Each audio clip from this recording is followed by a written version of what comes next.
Peringatan darurat. Darurat.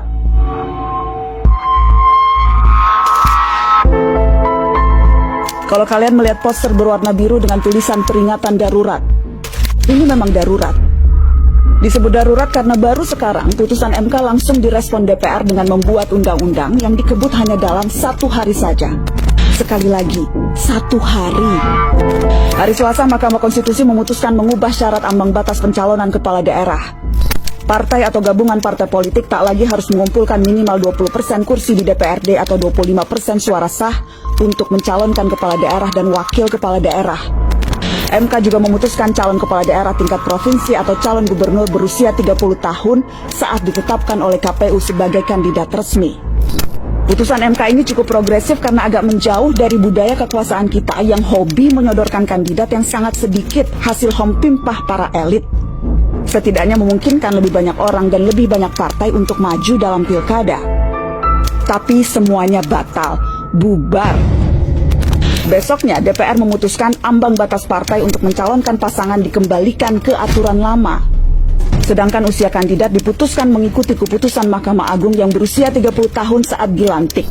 Sehingga memungkinkan Kaisang yang sudah dicalonkan sejumlah parpol bisa maju dalam kontestasi. Niatnya juga sudah tidak baik sejak awal. DPR mau menyiasati putusan MK yang sudah sangat jelas, mengikat dan final, berlaku untuk semuanya. Bikin undang-undang dalam sehari mustahil ada naskah akademiknya, tidak mungkin ada sosialisasi rancangannya dulu. Apalagi mendengarkan aspirasi dan partisipasi kita sebagai rakyat. Ini bukan tentang Anies, Ahok, Kaisang, atau PDI Perjuangan.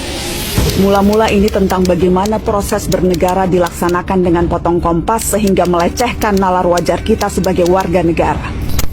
Teman-teman, peringatan darurat ini perlu kita sebarkan. Pertama, karena kita marah dan berhak untuk itu. Kedua, supaya sebanyak-banyaknya orang tahu apa yang terjadi di gedung DPR bukan rapat untuk kepentingan rakyat. Presiden dan DPR harus menghentikan segala upayanya menentang putusan Mahkamah Konstitusi. Jika DPR dan pemerintah mau merevisi tanpa berpatokan kepada putusan MK, ini rentan dianggap pembangkangan konstitusi.